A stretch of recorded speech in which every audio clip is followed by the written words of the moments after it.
नाज़रीन, मीरपुर ख़ास मां शहबाज़ लगारी जी रिपोर्ट मुताबिक़ मीरपुर ख़ास मिठड़ाओ वाह मां निकिरंदड़ सैफल शाख जी पूछड़ी वारनि आबादगारनि पाणी जी हथरादू खोट ख़िलाफ़ एहतजाज कंदे इल्ज़ाम हयो आहे त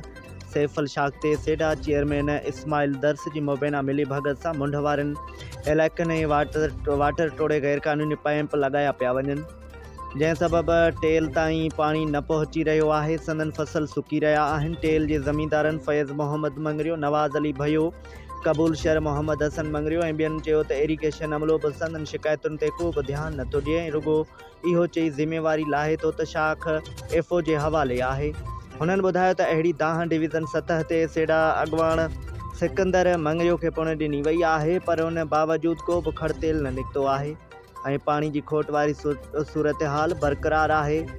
आबादगारनि जो चवणु हो त जेकॾहिं जल्द मसइलो हल न कयो वियो त हू रोडनि ते निकिरी सख़्तु एहतजाज कंदा। हुननि वधीक इल्ज़ाम हयो त शाख मां निकिरंदड़ 19 वाटरनि जा फ्रेम बि मौजूदु न आहिनि ऐं केतिरा ई वाटर कोरस भॻल पियल आहिनि, जंहिंखे सेडा जे मुबैना आशीर्वाद हासिलु आहे। मुतासिर आबादगारनि चयो त टेल ते 1.5 फुट पाणीअ जी मुक़ररु माप ॾियण बदिरां पाणी चोरी थियण सबबि हाणे पूछड़ी वटि रुॻो 4 इंच पाणी बीही रहियो आहे, जॾहिं त पीअण लाइ बि मुनासिब पाणी मौजूदु न आहे। हुननि इरीगेशन सेडा MD हैदराबाद ऐं एफओ अॻवाननि खे अपील कई आहे त पीच वारनि इलाइक़नि लाइ पाणी जी हथरादू खोट ख़तमु कराए खेनि आपाशी ऐं रोज़मर्रा इस्तेमाल लाइ पूरो पाणी फ़राहम कयो वञे।